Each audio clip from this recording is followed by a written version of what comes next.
Bien, hasta este punto, ¿tienen alguna pregunta, algún comentario?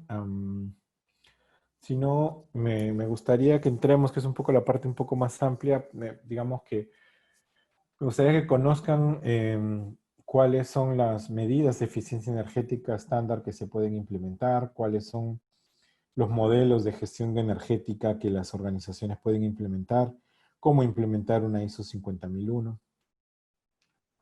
que hacia ahí vamos entonces. Entonces vamos a hablar un poco sobre los sistemas de gestión de la energía. Sí, ahí es donde nos vamos a detener un poco más de tiempo. Em, ¿Por qué implementar un sistema de gestión de la energía? En primer lugar, creo que debería ser algo que nos preguntemos. Y seguramente va a ser algo que se van a preguntar los empresarios cuando alguien quiera decirles, oye, ¿por qué no implementamos un ISO 50001?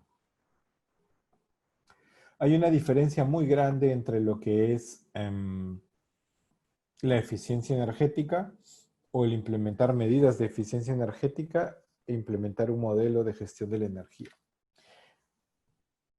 Un poco para poder tener una participación, una interacción mayor con ustedes, les pido, si me pueden escribir, tenemos ahí 14 personas, si me pueden escribir en el chat, ¿qué medidas de eficiencia energética conocen ustedes? O sea, si les dijeran, bueno, hay que ahorrar energía, ¿qué se les ocurriría hacer?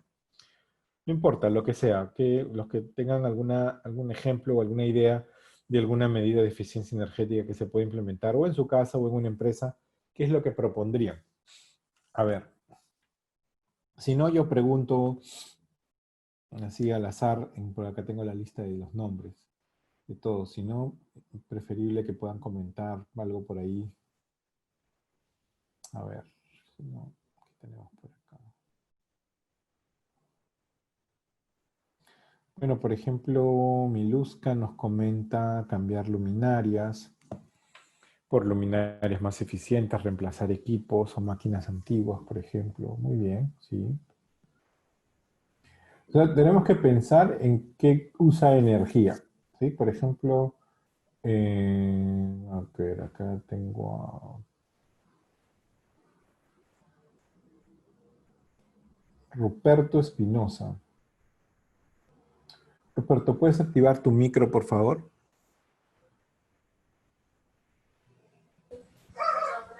Sí, ¿me escuchan? Sí, perfecto. Una pregunta. Entonces, em, ¿qué equipos que conoces tú en los que has trabajado? Un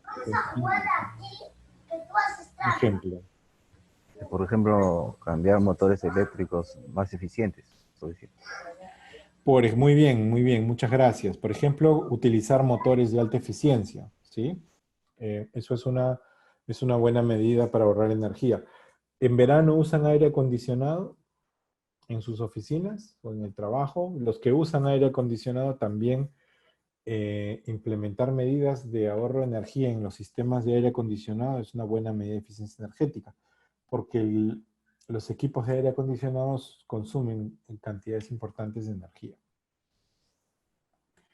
Entonces, si nos vamos al ámbito de edificación, de edificios, si nos vamos digamos que nosotros podemos decirlo, podemos sectorizar la eficiencia energética o pensar en temas de eficiencia energética en dos aspectos. Uno, en el aspecto industrial o en el ámbito industrial y otro en el ámbito de edificaciones. En el ámbito de edificaciones podemos pensar en temas de, por ejemplo, como habían comentado ahí, iluminación, climatización, y no solo cambio de luminarias en iluminación, también tenemos que enfocarnos en la envolvente del edificio, es decir, en las ventanas, en la hermeticidad de las puertas de las ventanas.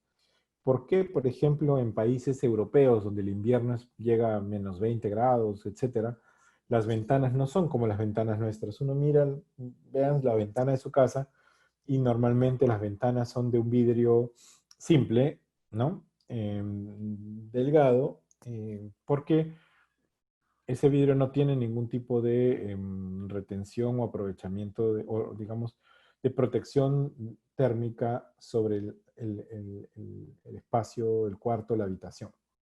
En cambio, en otros países las ventanas son especiales, tienen dos capas incluso y un espacio libre en el medio para generar un efecto en donde el sol no caliente mucho la habitación o el frío no se vaya de la habitación. Entonces, perdón, el calor que se genera en la habitación no se vaya, no se pierda en épocas de invierno. Entonces, estas ventanas o estas puertas, esta hermeticidad nos genera un poco más fresco en verano y menos frío en invierno.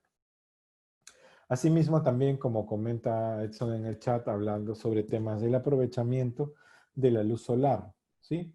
O no solo el aprovechamiento de la luz solar, sino también el protegernos de la luz solar. Si nosotros tenemos, eh, nos ubicamos en un país en donde estamos en 38, 40 grados en el verano y tenemos la ventana ahí que ingresa el sol, no vamos a, o sea, el calor que va a haber dentro de la oficina va a ser increíble y va a ser intolerable y no vas a poder trabajar.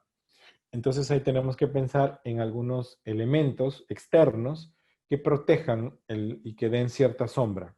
Esos elementos externos son comunes en construcciones, en países, o en regiones, no solo en países, acá también tenemos zonas muy calientes, en donde la edificación debería tener ese tipo de protección para evitar que el calor entre demasiado fuerte a las habitaciones y sea necesario el aire acondicionado.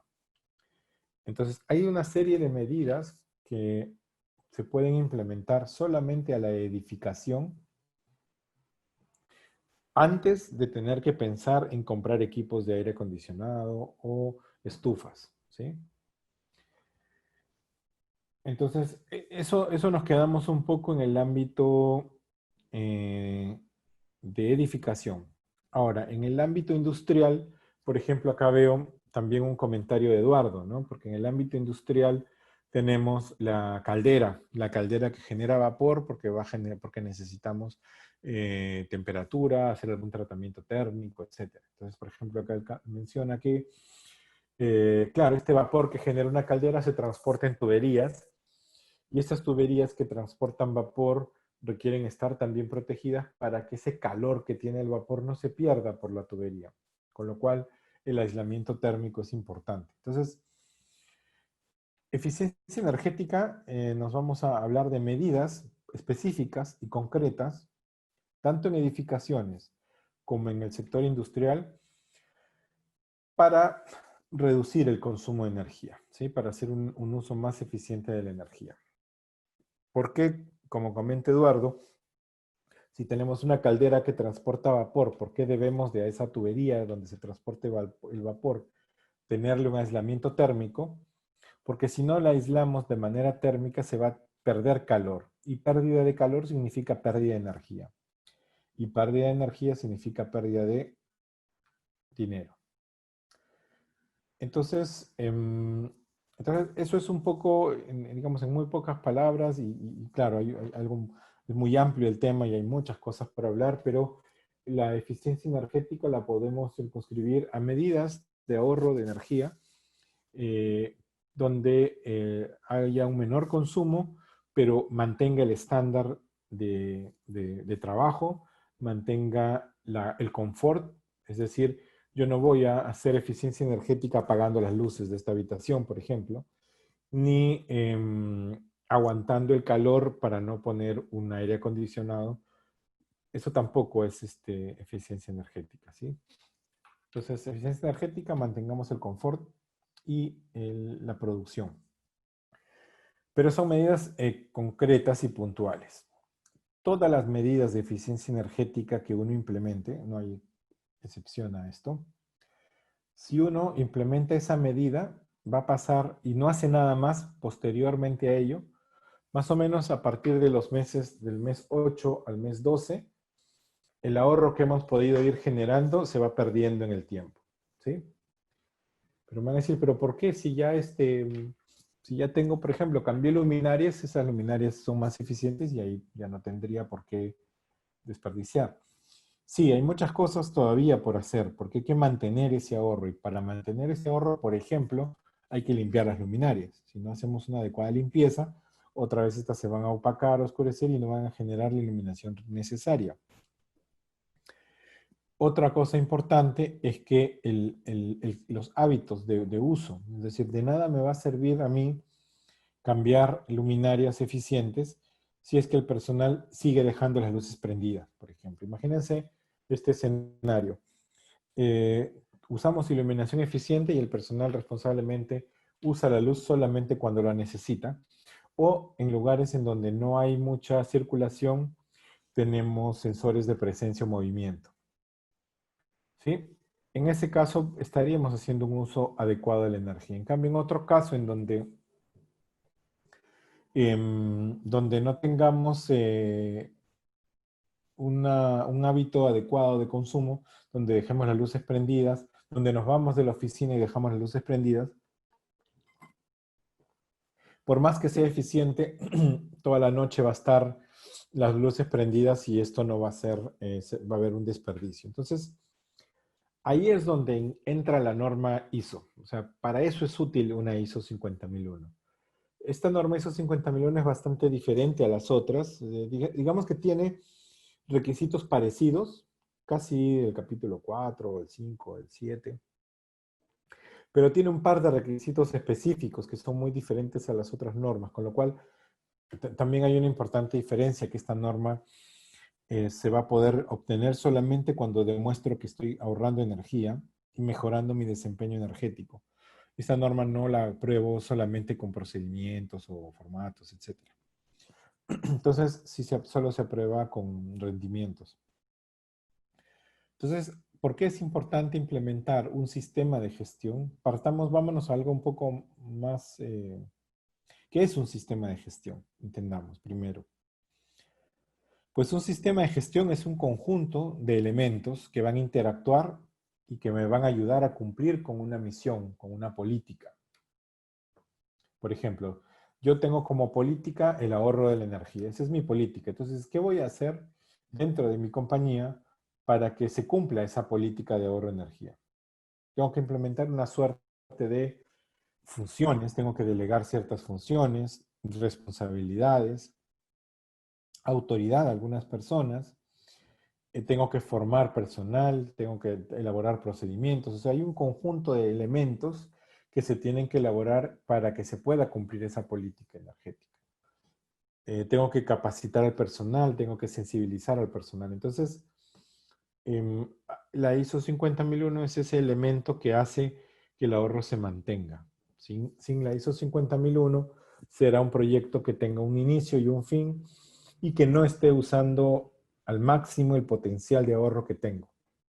¿Sí? Entonces, eso es un sistema de gestión. Esta es una norma que se llama ISO 50001.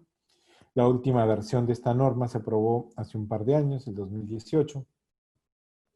Es una norma que tiene 10 capítulos.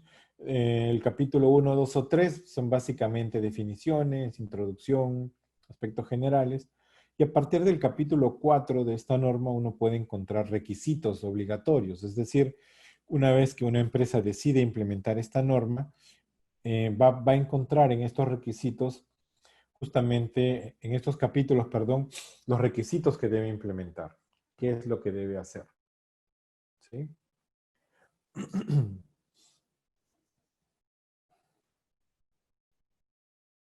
Entonces empecemos por el capítulo 4.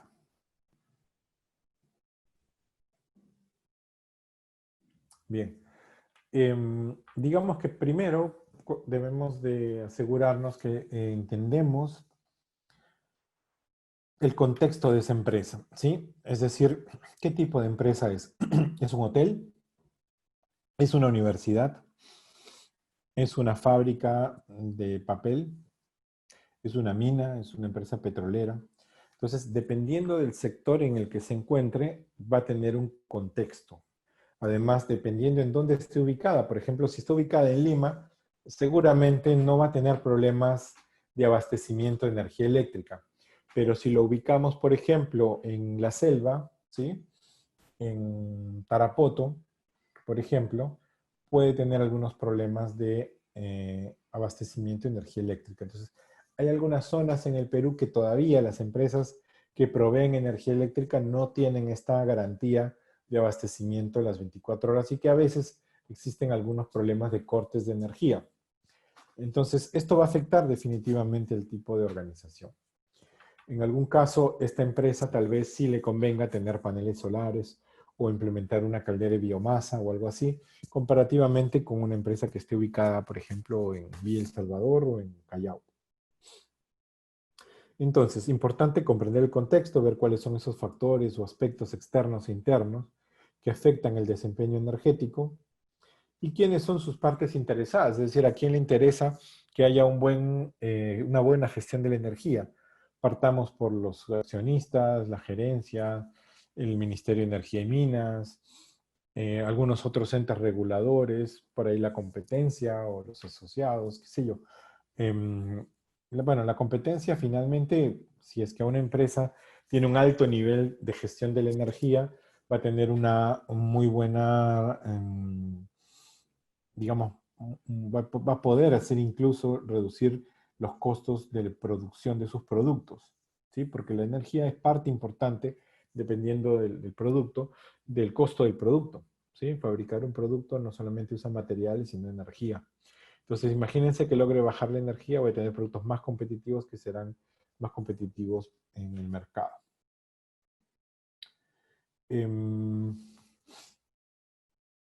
A ver, en unos 5 minutos vamos a hacer una parada, un break de unos 5 minutos para estirar los pies.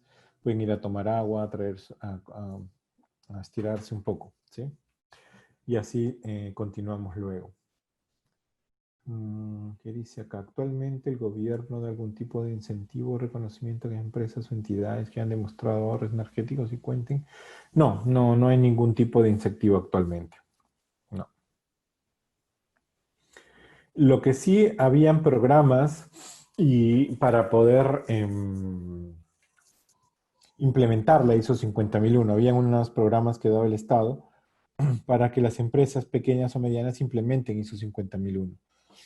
Eso sí ha habido y está por activarse nuevamente, pero hasta hace el 2018, hasta el diciembre del 2018, durante 3 años más o menos ha habido este programa.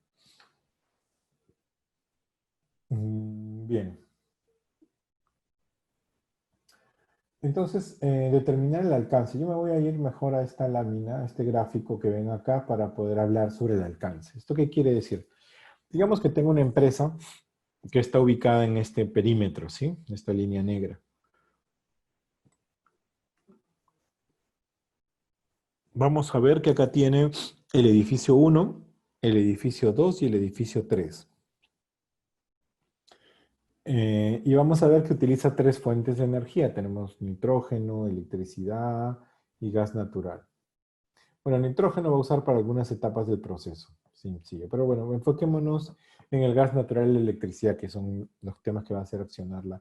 Y bueno, también le entran materias primas, ¿no?, al producto. Entonces, uno puede, la ISO 50001, uno la puede implementar a toda la empresa o puede delimitar su alcance a un edificio. Por eso dice que uno puede hacer sus límites. Entonces yo puedo implementar la ISO 50001 solamente a este límite, dentro de este espacio. Y esto tendrá que ver con, por ejemplo, a este edificio le entra gas natural y le entra energía eléctrica. Entonces yo voy a definir que este es mi alcance de mi sistema de gestión de la energía y las fuentes de energía que utilizo son el gas natural y la energía eléctrica.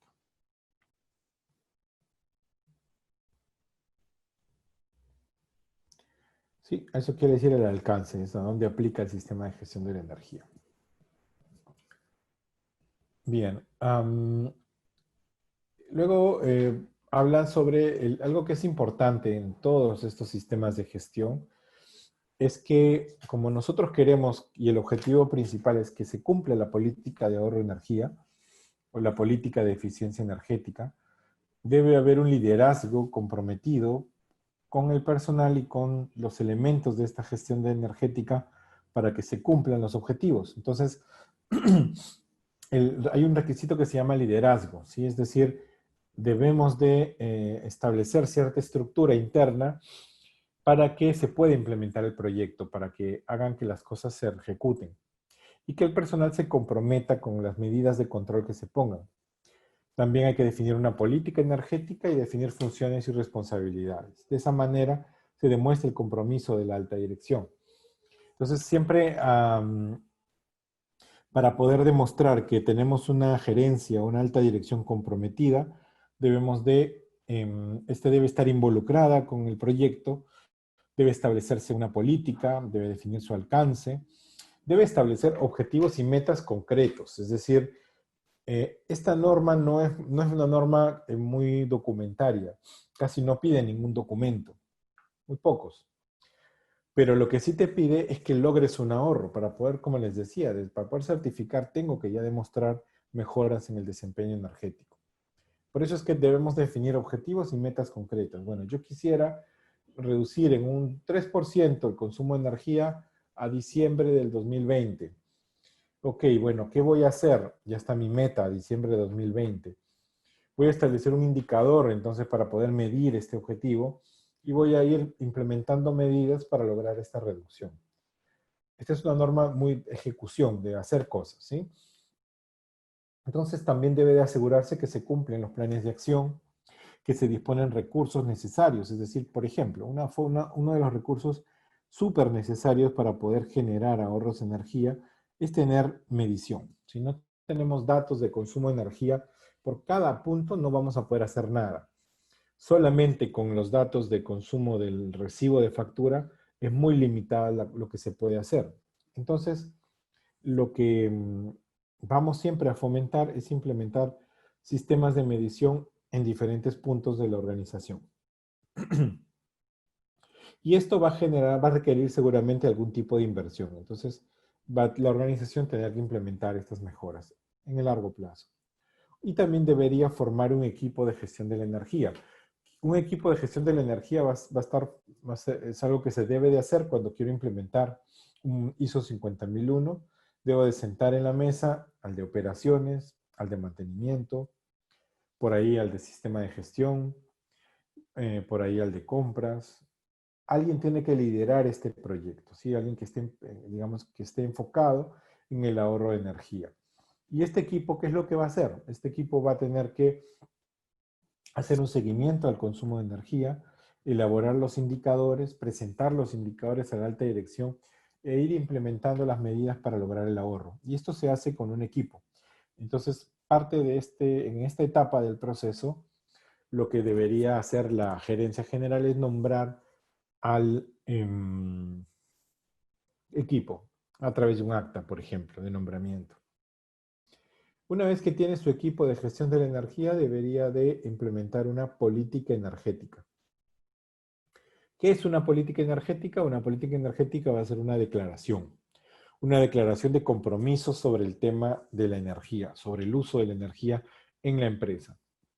Esta política debe ser apropiada para la organización, es decir, tiene que ser una política adecuada a la realidad de la empresa. Yo no me puedo poner una política para McDonald's, por ejemplo, y esa misma política quitarle el nombre de McDonald's y ahora usarla para una petrolera, ¿no? Las políticas deben ser adecuadas a los usos de energía, al tipo de energía que se utiliza, a la cantidad de energía, a los tipos de problemas que puedo tener en ese sector, entonces a la realidad de la empresa. Entonces, debo establecer una política apropiada, debo de escribir en la política que me voy a comprometer a mejorar mi desempeño energético, a disponer recursos para lograr los objetivos, a cumplir con los requisitos legales aplicables y otros requisitos que puedan existir, como por ejemplo, códigos o estándares de un sector de la construcción, por ejemplo, o del sector industrial o del sector alimentos, o el sector corporativo, digamos, un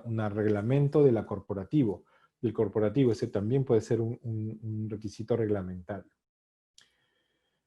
Debo de establecer ciertos lineamientos en mi política que me hagan luego a través de esos lineamientos declarar unos objetivos, ¿no?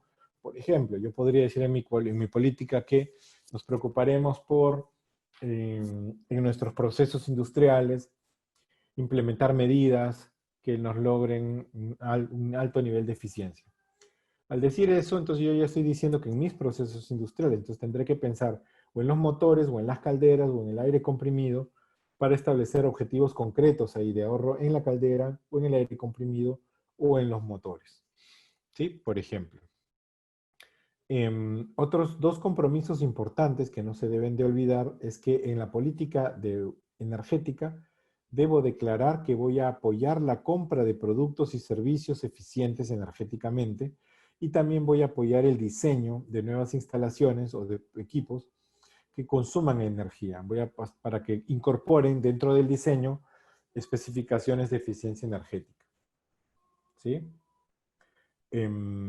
La política tiene que estar documentada, ¿sí? Debe ser comunicada y debe ser revisada a intervalos regulares. ¿Dónde la podría documentar? En papel o en la computadora, en la página web. La comunico a través de diferentes medios visuales y audiovisuales. La puedo comunicar y también debe ser revisada regularmente para asegurarme nomás que esta política sea adecuada a la organización, porque esta política va a durar muchos años. Entonces hay que ver que año a año siga siendo vigente y que no cambió algo. ¿Sí?